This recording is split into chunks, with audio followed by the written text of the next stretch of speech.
నమస్తే, welcome to సింగరీ studios. ఈరోజు మనతో పాటు వరంగల్ పశ్చిమ నియోజకవర్గ ఎమ్మెల్యే నాయని రాజేందర్ రెడ్డి గారు మనతో పాటు ఉన్నారు. సో ఈరోజు సార్ తోటి మాట్లాడదాం. సార్ నమస్తే. నమస్తే అండి. సార్ చెప్పండి, 38 సంవత్సరాల కళ నెరవేరింది.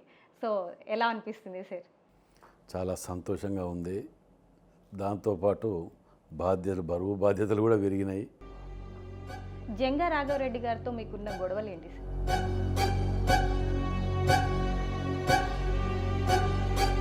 గత ప్రభుత్వంలో ఉన్న బీఆర్ఎస్ ఎమ్మెల్యేలు భూ కబ్జాలు చేశారనే ఆరోపణలు ఉన్నాయి. సో దాని మీద మీరు ఏమైనా చర్యలు చేపట్టే అవకాశం ఉందా సార్? నేను గతంలో కూడా విత్ ఆధారాలతోటి ప్రెస్ మీట్ పెట్టినాను.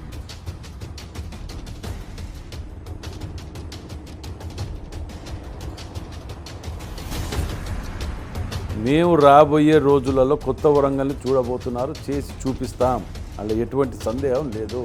కాజీపేట బస్టాండ్ కాడికి వెళ్ళి మొదలు పెడితే ఇలా కాజీపేట ఆగి ఉన్న బ్రిడ్జ్ను కూడా కాంట్రాక్టర్ గారితో డిపాజిట్ చేసి వాటి మ్యాప్స్ తెప్పించి దాన్ని జనవరి లోపల హ్యాండ్ ఓవర్ చేసేటట్టు యూజ్ అయ్యే విధంగా కాజీపేట బ్రిడ్జ్ని ప్రారంభిస్తున్నారు. బట్ ఇప్పుడు రైతులు కానీ నిరుద్యోగులు కానీ చాలా డిసప్పాయింట్గా ఉన్నారు కదా సార్. అంటే వాళ్ళు ఎక్స్పెక్ట్ చేసినంత లేదు అని చెప్పేసి అని కూడా ఉన్నాయి బయట టాక్. సో దాని మీద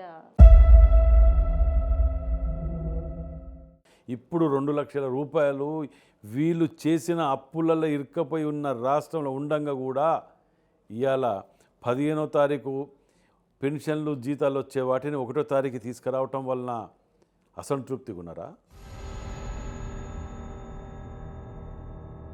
అంటే ఈ 45 crores నిధులు తీసుకురావడానికి అందులో మీ పాత్ర ఎంతవరకు ఉంది సార్? వినయ్ భాస్కర్ గారు ఎమ్మెల్యేగా ఉన్నప్పుడు హనంకొండ ఏం డెవలప్ చేయలేదు అని అన్నారు. సో దాని మీద మీ స్పందన ఏంటి సార్? ఎవరన్నారు అది? అంటే బయట ప్రజలు కూడా ఏం డెవలప్మెంట్ అని.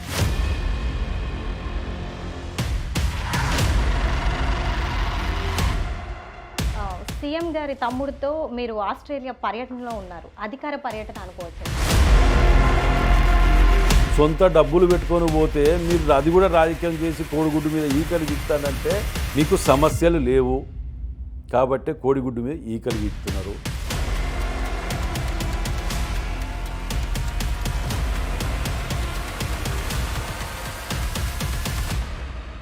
తాడు లేదు, నా బొంగురం లేదు.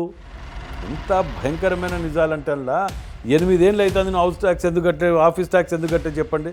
నేను స్ట్రైట్గా అడుగుతాను. హౌస్ ట్యాక్స్ 8 ఏళ్ళకి వెళ్ళి మీరు కట్టిన కాడికి వెళ్ళి ఎందుకు కట్టలే?